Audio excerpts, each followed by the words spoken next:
Manipur he kaiba matamda India 100% kari habese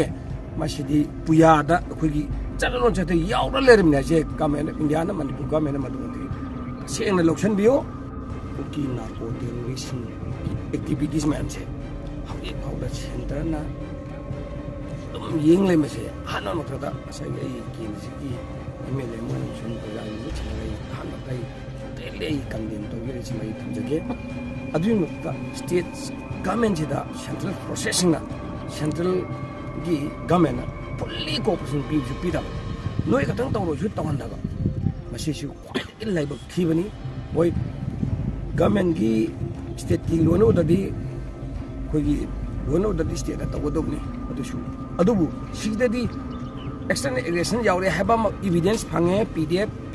mayam yaure khange everything ro yaure khanga ba phawda hauji phawda government India na domain na yenglai ba se that means Manipur he kaiba matamda India 100% kari habese masidi puyada khoi chalon chate yaura lermina je government India na Manipur government madumati seng election bio adana si kaiding ajida matam sana aho natradi Manipur kaiba habese sungsoi India 100% kain habesedi masigi tariksu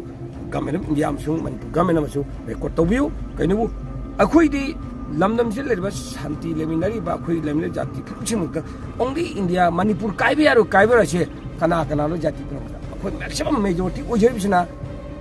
pulap lemina si kaidan hona mina si shanti leisi aduga thaina ipai puna 1951 mamangda lerama mayana puna akhangai puna ona madu lemina si aduga khoi India ji thuani Manipur thuani sangai bdo mado leitana ba aini matuna laukat biu haibasibu ayana yadaba kai lege ayana yade thamo ka chu ayana yadaba ko asagi indigenous people oidaba aduga atopi laba foreigner sing mayam dubu as per law as per rule aduga matuna lokthok pi habisu ain karam ain akabil yauge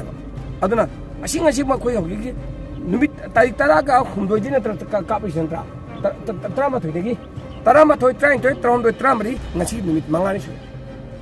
hogi bawda central force ngare state force amat mafam ni shantipur ba khun adegi khoi nungsumai khunjida akba phangdana ngasagi pura puri central force ka hai tarar mayam na haina je 22 ya simni pura puri yaure habese sidi drone da sakhi oira IT1 motor thadari ba non stop ta magi juri bisanu mana khangom da bjin takpati IT1 kana 22 ya yaure se masi chienba yaure da khudamang oira mane Maramaduna, Hogi Ching Day, Makada Lebanon, Chingmaton, Chingmaton, anytime Kata Lada do it, Chingmaton, the Ladido. Can be a in a lishing Mahara, Abidre. Around your ornament, Samuel, so I don't know the Rokan de Kali. Adu Hogi Pogi Pumam you walk the day. Central Posa State Posan, Mapam the Tobishi, John Tenebra. I say, you put Pamini, Adu Poimana, Prime Minister, or not.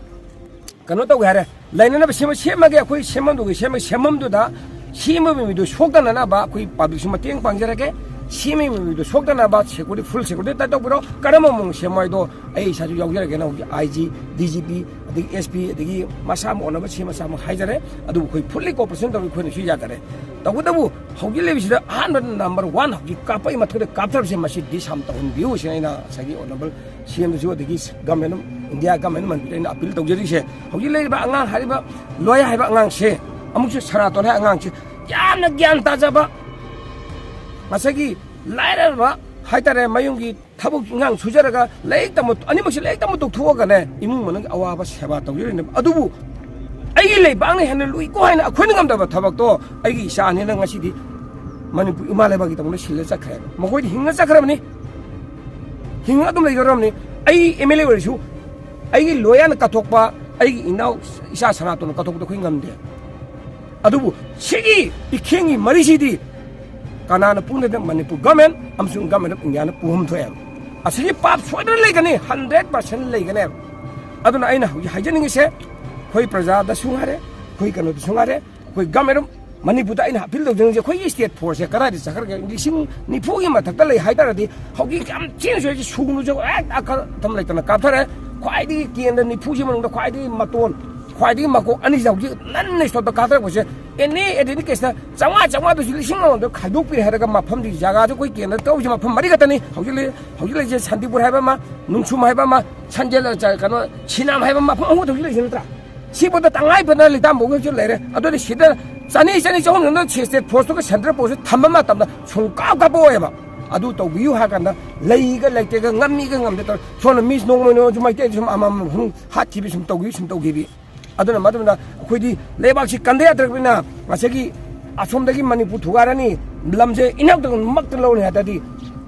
माइते चेलिबा इसिदि लेदिंगिदि सिजु चंगसु इ कलनी हना थोलक इसा ma'am सोइ नत्रा अदुना आइना हौसिग आइना गमन मणिपुर आइना appeal तौजनिंगिसे अथुबि मतमना ngasi numisida पोरापुर हारिबा सिनाम मुरो इंखोल कनो खोइगी करे शान्तिपुर अदगी करे हाइतारे नुंसुम अदगी दोलाई थाबी अदगी से लिताम बुक खुद मंगा तरुक खतनी सी मैन पिरि एरले मैम से इनि हाउ तो परमानेंट सॉल्यूशन ओबे आबा सेंट्रल फोर्स कदा थम यारो state force plus central force अखोइ लेकाइ ले विलेज